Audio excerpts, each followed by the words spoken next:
Good evening, students. Today in 11th class physics, we are starting a new topic, energy.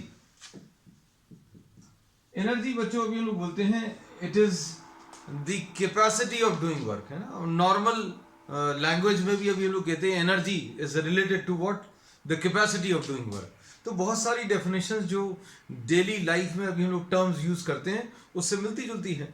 Work में जरूर अभी हम लोगों ने बोला था the definition in physics and the term work which we use in daily life is a little bit different, है ना. एनर्जी लेकिन अभी हम लोग कह सकते हैं it is the capacity of doing work. Example के लिए suppose you are having an object which is of mass 10 kg and this is moving with a velocity of suppose 20 kilometers per hour.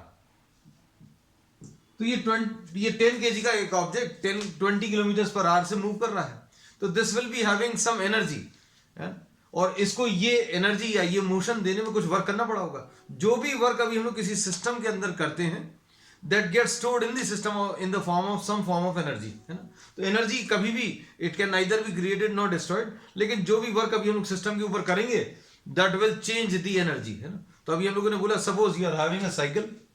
ये cycle है या कोई object है जिसके ऊपर आपने कुछ वर्क किया, जिसकी वजह से इसके ऊपर एक वेलोसिटी आ गई, है ना. सो this is a 10 kg object, और इस 10 kg ऑब्जेक्ट के ऊपर आपने कुछ फोर्स लगाया. फोर्स लगाने की वजह से वर्क आया, कुछ डिस्प्लेसमेंट भी आया, और इस फोर्स की वजह से उसके अंदर एक एक्सेलरेशन आया, और एक्सेलरेशन की वजह से एक वेलोसिटी आ गई. और अब हम लोग ये बोलते हैं कि now this is possessing some kinetic energy. So energy which is possessed by an object by virtue of its motion. Motion के कारण जो एनर्जी है उसके अंदर, उसको अभी हम लोग काइनेटिक एनर्जी बोलते हैं. तो एनर्जी की सबसे पहले तो अभी हम लोग डेफिनेशन ले लें. एनर्जी क्या है? It is the capacity of doing work. It is the capacity of doing work. हम लोगों ने बोला अगर एक ऑब्जेक्ट है 10 kg का जिसकी वेलोसिटी 20 किलोमीटर पर आवर है, ये साइकिल हो सकती है. दिस में be a cycle which is having a mass of 10 kg and the velocity is 20 kilometre per hour. Suppose you are having another mass 1000 kg and this is also having a speed of 20 kilometre per hour. The capacity of doing work is for this is larger. ये बच्चों ज्यादा काम कर सकता है. ये चीज अभी शायद हो सकता है समझ में नहीं आए. 1000 kg में be what, a truck. This में बी अ ट्रक. ये बच्चों एक साइकिल हो सकती है ना. अब इसमें थोड़ा सा मास अभी हम लोग इंक्रीज कर दे रहे हैं 50 kg. Cycle along with the cyclist, है ना. तो एक एग्जांपल अभी हम लोग ने साइकिल का ले लिया जिसका मास 50 kg है, और एक एग्जांपल अभी हम लोग ने किसका ले लिया, कार का ले लेते हैं. Suppose car is having a mass of 1000 kg and this is also having a velocity of 20 kilometers per hour. Suppose you are having a truck. मास इसका suppose 5000 kg है और इसकी वेलोसिटी भी 20 किलोमीटर पर आवर है. तो तीनों की speed अभी हम लोग बोलते हैं सेम है, लेकिन the capacity of doing work for this will be small. इसकी capacity of doing work will be small. अब ये कैसे जज कर सकते हैं? सपोज एक साइकिल 20 किलोमीटर पर आवर से चलती हुई किसी बाउंड्री वॉल से स्ट्राइक कर रही है. A cycle having a mass of 50 kg striking a wall with a velocity of 20 kilometers per hour, and a car having a mass of 1000 kg moving with a velocity of 20 kilometers per hour. This also strikes a boundary wall, and a truck which is having a mass of 5000 kg and this also striking the boundary with a velocity of 20 kilometers per hour. So the capacity of doing work for truck will be large and this can be measured in terms of destruction. Suppose कोई boundary wall आपको गिरानी है ना. So we say that if you are having a cycle moving with 20 kilometers per hour and if this strikes a boundary wall, it may not cause appreciable damage to the boundary wall. और ये car जो है this may cause some damage to the boundary wall. लेकिन this truck which is having a mass of 5000 kg and a velocity of 20 kilometers per hour, this has larger capacity of doing work. तो अब हम लोग इसमें ये कहते हैं बच्चों, एनर्जी जो है it is the capacity of doing work, and the capacity of doing work by virtue of its motion. Motion के कारण जो वो काम करने की कैपेसिटी उसके अंदर आती है उसको अभी हम लोग काइनेटिक एनर्जी बोलते हैं। तो अभी हम लोगों ने जो एग्जांपल लिया था बच्चों, काइनेटिक एनर्जी का लिया था। किसका? काइनेटिक एनर्जी का। ऐसे बहुत सारे एग्जांपल्स हैं। जैसे suppose for example, if you are taking a pen to the third floor and dropping it from the third floor, suppose you are taking a brick and you are dropping from an altitude of what? Third floor. Third floor के altitude से आपने brick को गिरा दिया, तो capacity of doing work किसकी ज्यादा होगी बच्चों? ये पेन किसी कार के ऊपर गिरेगा, it may not cause appreciable damage. Damage की बात अभी हम लोग इसलिए कह रहे हैं, ऐसे एग्जांपल्स ले रहे हैं जो आपको एकदम क्लियर हो जाएंगे। पेन को अगर आप गिराओगे कार के ऊपर from the third floor, this will not cause damage, so the capacity of doing work will be smaller. But if you are dropping a brick, तो ब्रिक का मास ज्यादा है बच्चों, है ना? तो अभी हम लोग बोलेंगे it may cause larger amount of damage. अब सपोज एक ब्रिक आप थर्ड फ्लोर से गिरा रहे हो और एक सपोज फिफ्थ फ्लोर से या 10th फ्लोर से गिरा रहे हो। Suppose you are dropping a brick from the third floor and you are dropping a brick from the 10th floor, so the brick which is dropped from the 10th floor will cause larger destruction। तो अभी हम लोग कहते हैं इसमें भी कुछ capacity of doing work है ना? तो अब हम लोग इसमें डिफरेंट टाइप्स ऑफ एनर्जीज को अभी हम लोग डिस्कस करेंगे। एनर्जी में सबसे पहला अभी हम लोगों ने जो लेने वाले हैं काइनेटिक एनर्जी। तो काइनेटिक एनर्जी क्या है बच्चों? It is the energy possessed by an object by virtue of its motion। इसको अभी हम लोग क्या बोलेंगे? इसको बच्चों अभी हम लोग काइनेटिक एनर्जी बोलेंगे, है ना? अब काइनेटिक एनर्जी अगर कैलकुलेट करनी है तो अभी हम लोग कहते हैं एक मूविंग ऑब्जेक्ट चाहिए पड़ेगा। मूविंग ऑब्जेक्ट को रोकने में जितना वर्क करना पड़ेगा वो कैलकुलेट कर लो। अच्छे सुनना, kinetic energy can be calculated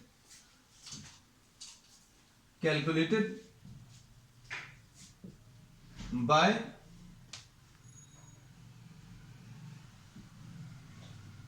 what? Calculating the work done in stopping a moving object। अगर कोई मूविंग ऑब्जेक्ट है तो उसको रोकने में जितना वर्क आपको करना पड़ेगा वो उसकी काइनेटिक एनर्जी आ जाएगी। या तो ये तरीका है, या फिर calculating the work done in imparting the present velocity of the object। मतलब कोई ऑब्जेक्ट अगर 20 मीटर्स पर सेकेंड से चल रहा है तो उसको ये 20 मीटर्स पर सेकेंड वेलोसिटी देने में कितना वर्क अभी हम लोग करना पड़ा वो वर्क कैलकुलेट कर लो, वो काइनेटिक एनर्जी आ जाएगी। या फिर इसको रोकने में कितना वर्क करना पड़ेगा वो कैलकुलेट कर लो। दोनों तरीके से अभी हम लोग बोल सकते हैं। Suppose an object of mass 10 kg is moving with 20 metres per second. तो बच्चों आप इसको रेस्ट पर मान लीजिए। रेस्ट पर मानने के बाद आप इसमें वर्क कैलकुलेट करो। Work done, calculate what? The work done. Calculate the work done in giving this object, this 10 kg object, a velocity of 20 meters per second। आप इसको रेस्ट पर मानकर 20 meters per second वेलोसिटी देने में कितना work करना पड़ेगा वो निकाल लो। या फिर एक तरीका ये है, दूसरा तरीका क्या है? Calculate the work done in stopping it. दोनों में से कोई भी तरीका ले लें, उससे आपको क्या मिल जाएगा? काइनेटिक एनर्जी मिल जाएगी।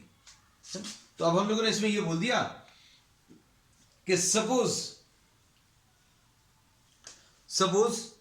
You are having an object which is moving with a velocity v, तो इसकी काइनेटिक एनर्जी कैलकुलेट करने का तरीका क्या है? काइनेटिक एनर्जी अगर निकालना है तो वर्क निकाल लो।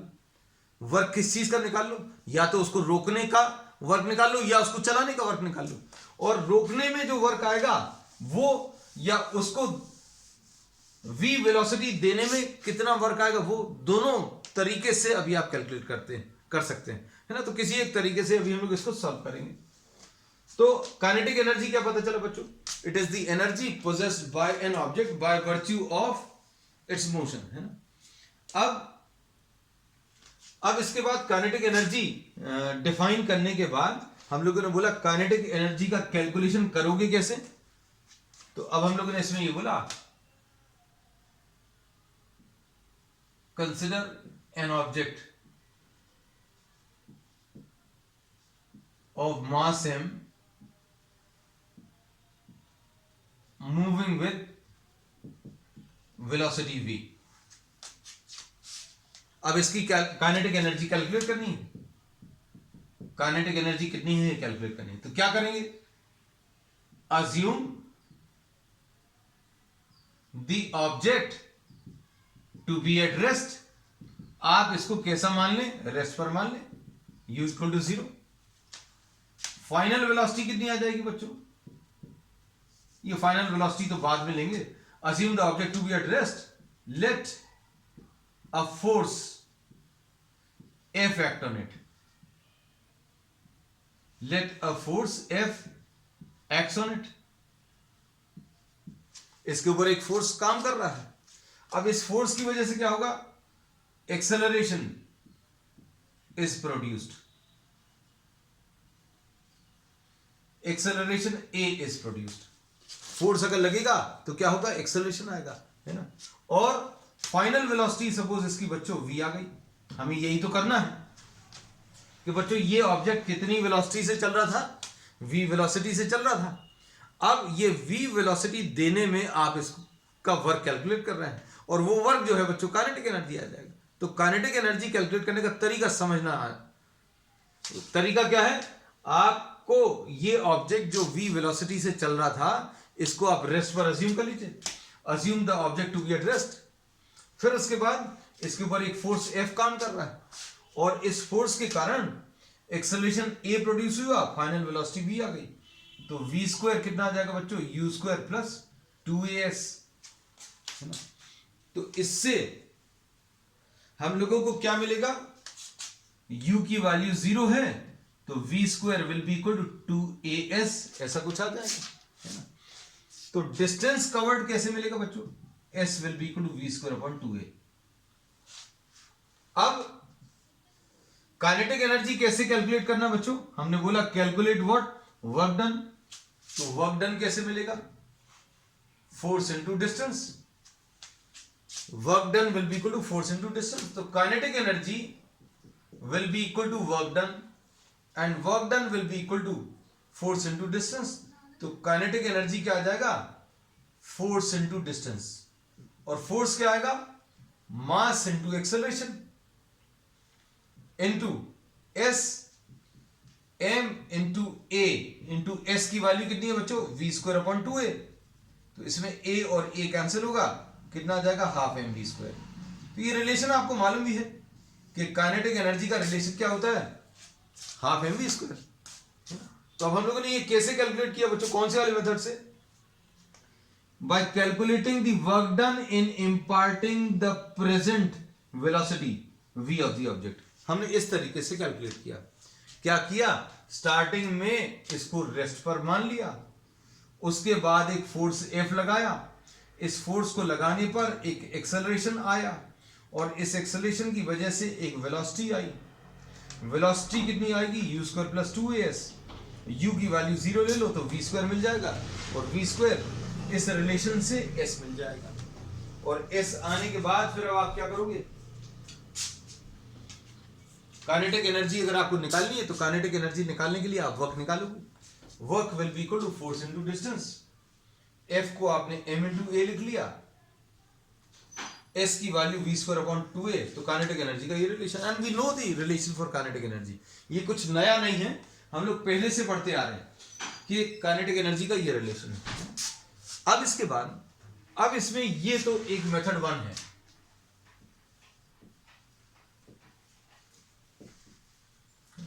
अब देखना इसका और मेथड क्या होगा।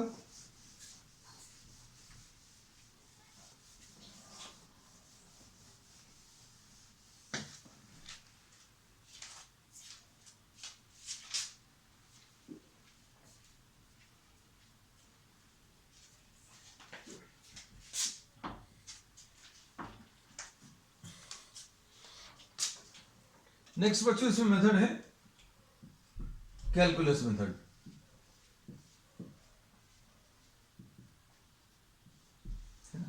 अब हम लोगों को इसमें ये मालूम है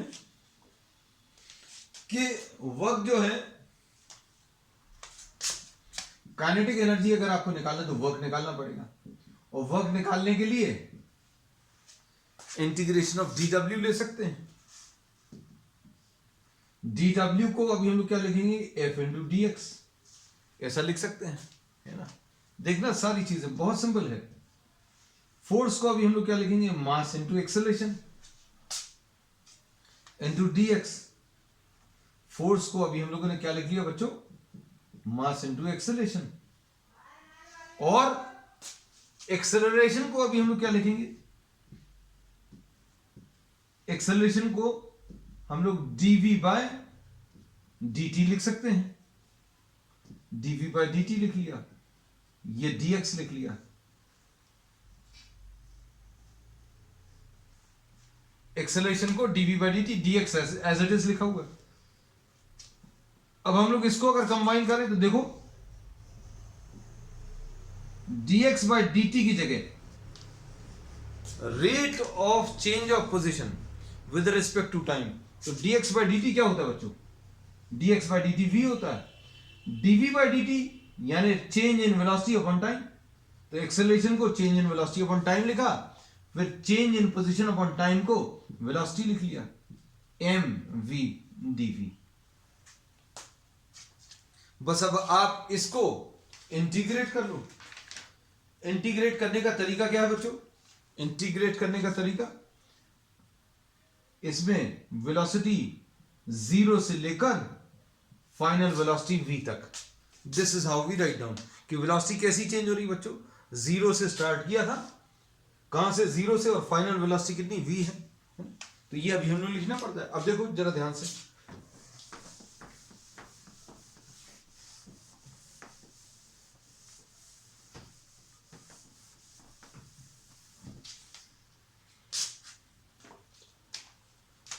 अब काइनेटिक एनर्जी बच्चों कितनी आ जाएगी, 0 टू v,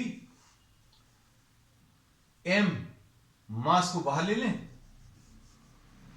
v अंदर है, v का इंटीग्रेशन कैसे मिलेगा बच्चों, x to the power of n का इंटीग्रेशन होता है x to the power of n plus 1 upon n plus 1, तो यह आ जाएगा v के ऊपर 1 प्लस 1 अपॉन 1 प्लस 1, कहां से कहां तक, 0 से v तक, और m इसमें बाहर है। अब क्या करते हैं, इसमें v की जगह पहले ये अपर वैल्यू ले लें, v स्क्वायर अपॉन 2, और फिर उसके बाद v की जगह ये लोअर वैल्यू ले लो, v की जगह लोअर वैल्यू लेंगे तो 0 आ जाएगा, तो ये हाफ mv स्क्वायर, ऐसे पता जाएगा। So kinetic energy will be equal to what, half of mv square, this is the final relation. तो अभी हम लोग इसमें ये कहते हैं कि this is the relation for what, kinetic energy. अब इसके बाद नेक्स्ट है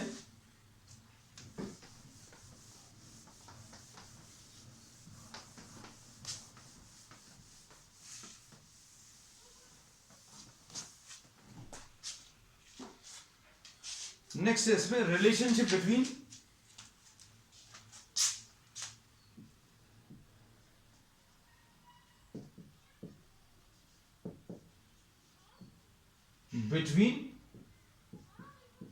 काइनेटिक एनर्जी एंड मोमेंटम। ये एक बहुत इंपॉर्टेंट और बहुत सिंपल कॉन्सेप्ट है, relationship between kinetic energy and momentum.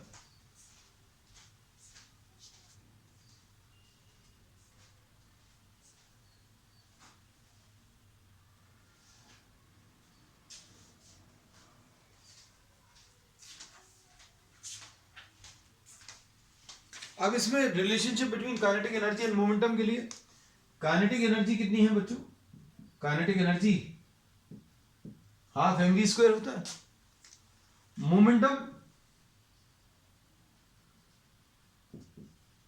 p is equal to m into v। अब इन दोनों को अगर आपको रिलेट करना है तो क्या करेंगे,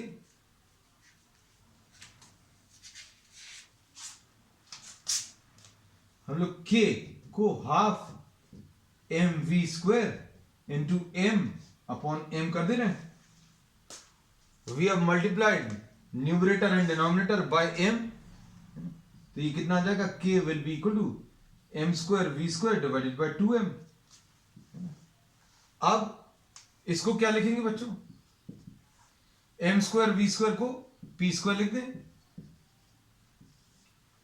ये रिलेशन आएगा, क्या है, K square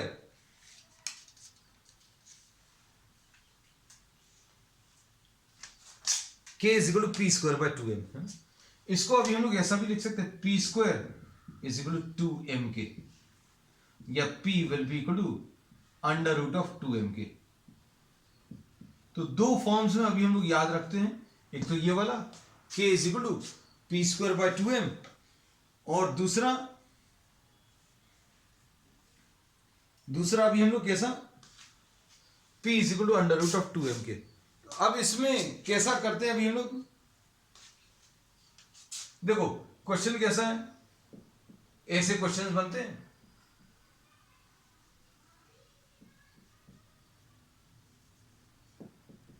If kinetic energy of an object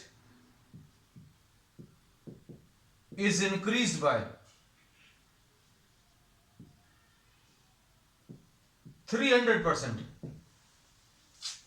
kinetic energy of an object is increased by 300%, calculate the percentage increase in momentum. Momentum कितना इंक्रीज होगा ये कैलकुलेट करना है. तो अब देखो रिलेशन कौन सा यूज करेंगे, आप दोनों में से कोई भी यूज कर सकते हो, है ना, लेकिन आपको क्या चीज कैलकुलेट करना है, ये मोमेंटम कैलकुलेट करना. तो मोमेंटम वाला रिलेशन यूज करिए, ज्यादा फायदे का रहेगा. You can use any of these two relation. यहां पर ये काइनेटिक एनर्जी का रिलेशन है मोमेंटम के टर्म्स में, ये मोमेंटम का रिलेशन है किसके टर्म्स में, काइनेटिक एनर्जी. अब देखो P की value under root of 2mk है, और P डैश की value under root of 2m into k dash आएगा. ऐसा लिख सकते हैं, क्यों, क्योंकि आपने काइनेटिक एनर्जी चेंज की तो मोमेंटम भी इसमें चेंज होगा. ध्यान से सुनना बच्चों. अब k डैश कितना बच्चों, k डैश जो है पहले k था, अब कितना किया, 300%.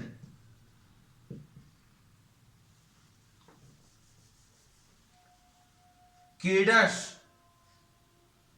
द फाइनल काइनेटिक एनर्जी, अच्छे सुनना, final kinetic energy is equal to initial kinetic energy plus 300% increase. If kinetic energy of an object is increase by 300%, तो 300% किसका बच्चों, इनिशियल काइनेटिक एनर्जी का. जितनी उसके पास काइनेटिक एनर्जी थी उसका 300% और बढ़ा दिया, है ना. इसकी शॉर्ट ट्रिक भी बताएंगे अभी हम आपको. क्वेश्चन सॉल्व करना सीख लें पहले.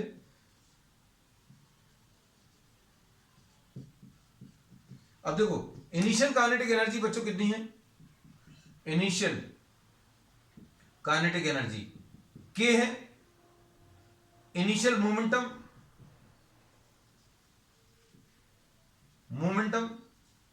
ये बच्चों p है, final kinetic energy k dash, this will be equal to initial kinetic energy plus 300%, है ना. तो इनिशियल काइनेटिक एनर्जी k है प्लस 300 बाय 100 इंटू k, है ना. तो ये कितना आ जाएगा बच्चों, ये आ जाएगा 4k. कितना आ गया बच्चों, ये 4k आ गया. अब इसको अच्छे से समझना कि k डैश की value final kinetic energy k dash की वैल्यू 4k आ गई. तो अब इसको समझने की कोशिश करना. 300% बढ़ा दिया, मतलब 300 बाय 100 इंटू k, इतना बढ़ा दिया, मतलब 3k बढ़ा दिया, है ना. तो ये कितना हो जाएगा, पहले तो k था, इंक्रीज कितना किया, 3k इंक्रीज किया, तो नई वैल्यू कितनी आ गई, 4k. तो अब क्या लिखेंगे, फाइनल मोमेंटम कितना आ जाएगा, P dash will be equal to root two M K dash, ये कितना आ जाएगा, root two M K dash की वैल्यू 4k आ जाएगी। इसमें से 4 को बाहर ले लो, 4 को अगर बाहर ले लिया इस 4 को, तो अंडर रूट ऑफ 2mk आया, और ये 2mk को बच्चों अभी हम क्या लिख सकते हैं, ये इनिशियल मोमेंटम है, तो ये 2p। तो मोमेंटम कितना हो गया बच्चों, मोमेंटम जो है ये कितने टाइम्स हो गया बच्चों, 2p हो गया। अब परसेंटेज चेंज कितना आया, फाइनल वैल्यू p डैश है, इनिशियल p है, तो चेंज कितना आ जाएगा बच्चों, 2p माइनस p, यानी p आ जाएगा। परसेंटेज चेंज कितना आ जाएगा, 2p minus p upon original into 100, यानी 100% इंक्रीज हो गया। Percentage change will be 100%। कोई चीज डबल अगर हो गई, अच्छे सुनना, कोई चीज अगर डबल हो गई मतलब कितनी इंक्रीज हुई, 100% इंक्रीज हुई। Suppose you were getting how many, suppose 8 marks out of 20, 100% increase in marks, 100% मतलब जितना पहले था उतना और बढ़ गया, मतलब अब 16 मिल जाएंगे, है ना। तो अब हम लोग इसमें ये कहते हैं कि अगर कोई वैल्यू x है, इनिशियल वैल्यू, ये अच्छे समझना बच्चों, इसी में ट्रिक है, 100% इंक्रीज का मतलब है 2x हो गया, 200% इंक्रीज का मतलब 200% इंक्रीज का मतलब है कितना, 200/100 इंटू x, यानी कि 2x बढ़ गया। कितना बढ़ गया, 2x।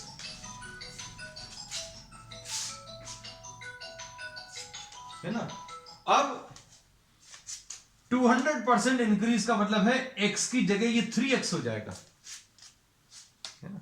और 300% इंक्रीज का मतलब क्या है, ये मतलब समझ में आना चाहिए, क्योंकि ये चीज अगर आप यूज कर लोगे डायरेक्टली तो जस्ट एज अ ट्रिक आप इसको यूज कर पाओगे। 300% इंक्रीज का मतलब क्या है, ये 4x हो जाएगा, x था उसमें 300% का इंक्रीज हो गया, मतलब 3x का इंक्रीज हो गया, मतलब x की जगह 4x हो गया, है ना। तो ये बात समझ में आनी चाहिए। देखो अगर ये बात आपको समझ में आती है तो अभी आप डायरेक्टली ये लिख सकते थे कि भाई इनिशियल काइनेटिक एनर्जी k थी और 300% बढ़ गई तो कितनी आ जाएगी, 4k आ जाएगी, है ना। तो this you should be able to write down directly, है ना। अब देखना इसका एक एग्जांपल और ले रहे हैं।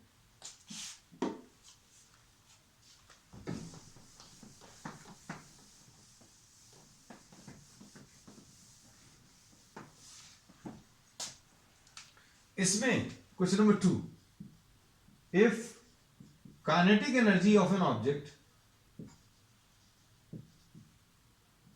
increases by 800%, find the percentage increase in momentum। अब ये बात समझ में आनी चाहिए कि अगर 800% इंक्रीज है मतलब कितना आएगा, इनिशियल काइनेटिक एनर्जी अगर k है, इनिशियल काइनेटिक एनर्जी बच्चों अगर k है तो फाइनल काइनेटिक एनर्जी कितनी आ जाएगी, 9k आ जाएगी। 800% बढ़ना मतलब 9k हो जाना। इसको अगर आपको सॉल्व करके लिखना है तो k प्लस 800/100 इंटू k, है ना, तो ये 9k हो जाएगा। और 9k अगर हो जाएगा तो मोमेंटम का क्या होगा, P dash will be equal to under root of 2mk dash लिखोगे, ऐसे ही लिखोगे ना, तो क्या आ जाएगा ये 2mk डैश की वैल्यू 9k, मतलब ये 3 बाहर आ जाएगा। तो पहले वाले मोमेंटम का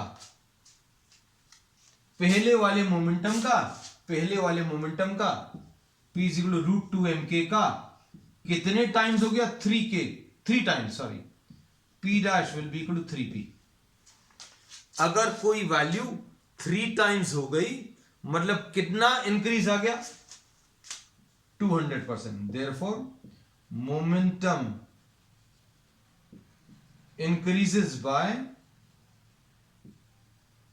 अगर ये 3p हो गया मतलब कितना हो गया? 3p अगर हो गया मतलब कितना? 200% इंक्रीज आ गया, है ना। तो ये अभी हमने आपको इस टाइप के बहुत सारे प्रॉब्लम्स बनते हैं, है ना।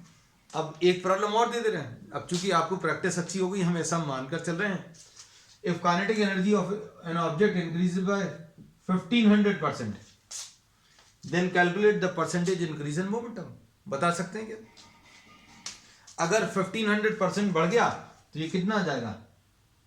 ये 1500, 100 और 100 कैंसिल होगा, मतलब ये कितना आ जाएगा? 16k। और अगर ये 16k हो गया बच्चों,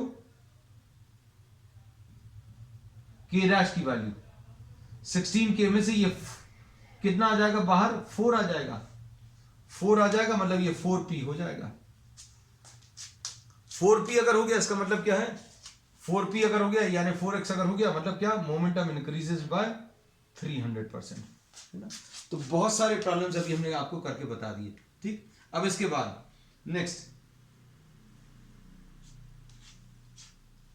नेक्स्ट टाइप अभी हम लोग लेना।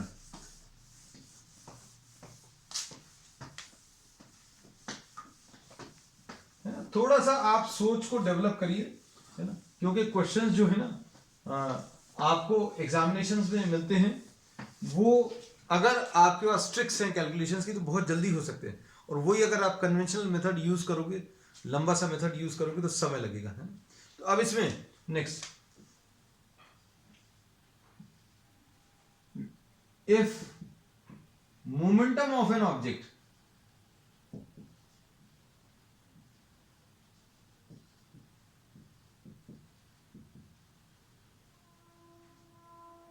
is increased by 50%, calculate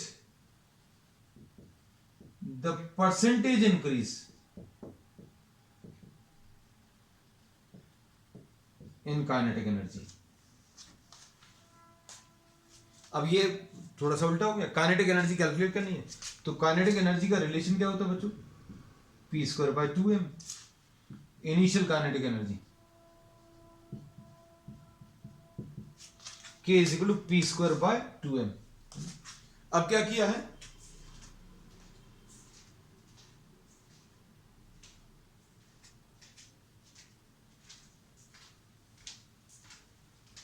अब हम लोगों ने इसमें बच्चों मोमेंटम,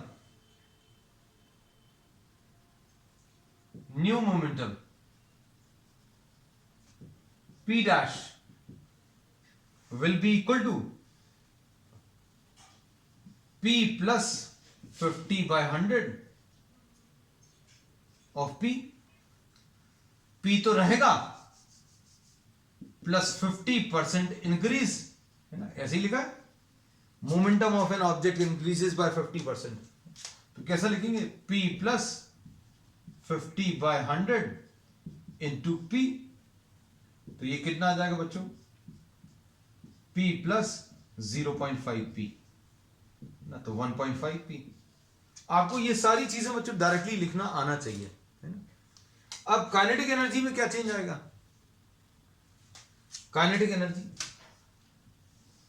k डैश कितनी हो गई बच्चों? k dash will be equal to p डैश² 2m, है ना। मास तो चेंज नहीं होगा। अब p डैश की वैल्यू 1.5 p का whole square divided by 2m, ऐसा कुछ आएगा। अब इसके बाद क्या करोगे बच्चों? ये आ जाएगा 2.25 p² 2m। अब काइनेटिक एनर्जी कितनी चेंज हो गई, कैसे कैलकुलेट करोगे? तो हम लोग बोलेंगे ये तो फाइनल काइनेटिक एनर्जी है। ये कौन सी एनर्जी है? Final kinetic energy. Initial kinetic energy कितनी है? p²/2m। तो चेंज कितना आ गया, इसकी भी ट्रिक बताएंगे अभी हम। Final value 2.25 p²/2m minus p²/2m। Percentage change कैसे मिलेगा? Change upon the original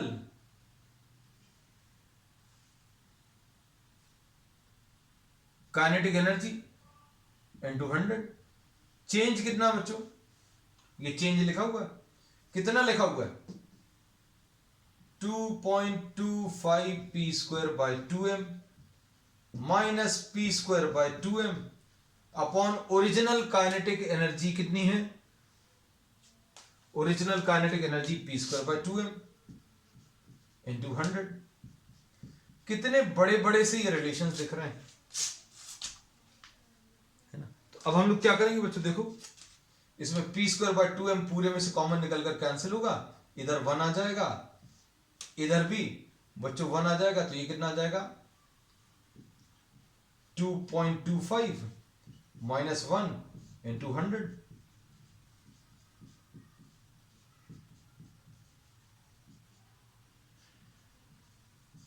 125%।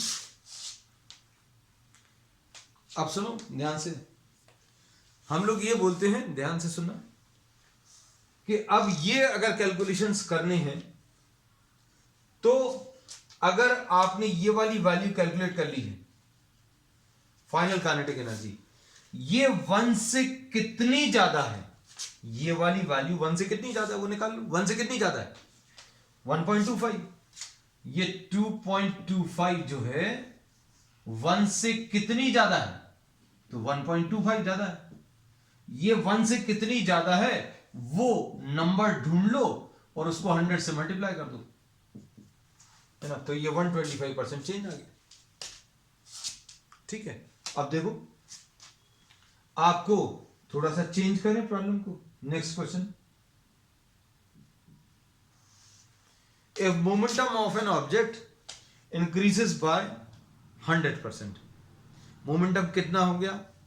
100% increase हो गया। 100% इंक्रीज तो आप समझते हो भाई, 100% इंक्रीज होने का मतलब है डबल होना, है ना? देखो इनिशियल काइनेटिक एनर्जी p²/2m, मान लो हमारी बात नहीं समझ में आती है तो इससे कैलकुलेट हो जाएगी। तो ये कितना आ जाएगा? p प्लस p यानी कि कितना आ जाएगा? 2p। p डैश की वैल्यू बच्चों कितनी आ गई? 2p आ गई। अब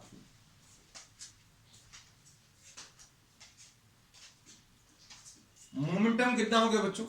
मोमेंटम कितना हो गया? डबल हो गया। अब k dash is equal to p डैश²/2m, है ना? अब क्या करोगे? इधर पर p डैश की जगह 2p लिख लो, तो ये कितना आ जाएगा? 4p²/2m, ऐसा कुछ आ गया। मतलब ये वाला नंबर 1 से कितना ज्यादा है?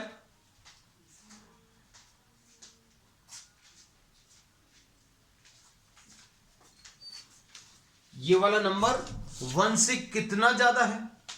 1 से 3 ज्यादा है। उसको 100 से मल्टीप्लाई कर दो तो कितना आ जाएगा बच्चों?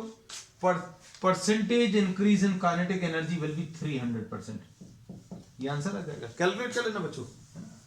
तो ये सारी चीजें बच्चों आपको ट्रिक्स आनी चाहिए। हम इसमें एक एग्जांपल और दे दे रहे हैं। अब थोड़ा सा और ज्यादा फास्ट करेंगे, है ना, क्योंकि कुछ चीजें अभी हम लोगों को समझ में आने लगी हैं क्या करना है। कन्वेंशनल मेथड क्या है वो तो आपको पता चल ही गया।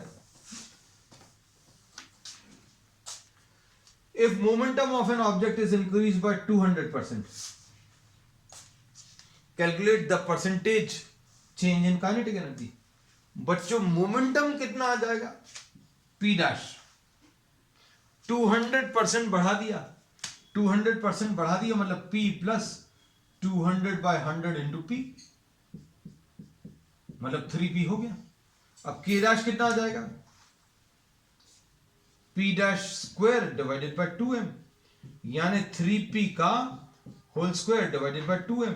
मतलब काइनेटिक एनर्जी बच्चों पहले P स्क्वायर बाय 2m थी, अब कितनी हो गई, 9P स्क्वायर, मतलब कितनी हो गई, 9 टाइम्स हो गई। ये वाला नंबर 1 से कितना ज्यादा है, तो 8 ज्यादा है, तो percentage increase in kinetic energy बच्चों कितनी, 800% आएगी। So this is how we attempt the numericals. ये सारी चीजें अगर आपकी प्रैक्टिस बहुत अच्छी है तो आपको इतना सब कुछ लिखने की भी जरूरत नहीं है।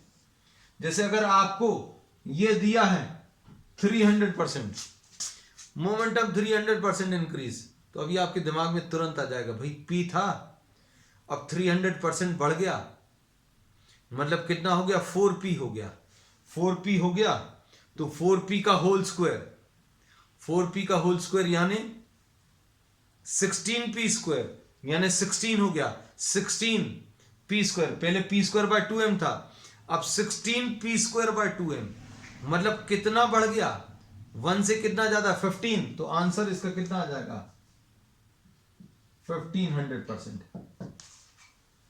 मतलब आपकी जैसे जैसे प्रैक्टिस बढ़ती जाएगी, मतलब आपको कुछ भी लिखने की जरूरत नहीं पड़ेगी, एक बार बस सोच भर लो, because this is one of the favourite question in competitive exams. ये आपको मिलते हैं क्वेश्चंस इस टाइप के कि भाई ये आपने अगर इतना बढ़ा दिया तो दूसरी वाली वैल्यू कितनी बढ़ेगी, ये बताना है।